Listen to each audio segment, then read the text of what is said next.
তাকিয়েছিস কেন? মনে হচ্ছে আমাকে প্রথম দেখছিস। তাকিয়ে থাকবো না? সদ্য বিবাহিতা বউ বিয়ের পরদিন আসছে অফিসে যাওয়ার উদ্দেশ্যে আমাকে রিসিভ করতে। আচ্ছা, এসব ফালতু কথা বাদ দিয়ে পেছনে উঠে বস। তুই আজকে এখন এখানে মানে কি? তো আমি আসবো না, আমার ভূত আসবে নাকি? তাড়াতাড়ি গাড়ি তোর।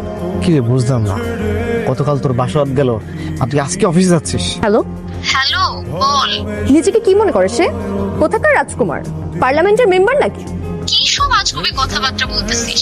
আমি তো কিছুই বুঝতে পারতেছি না। তুই বুঝবি কেমনে? ফোন রাখ।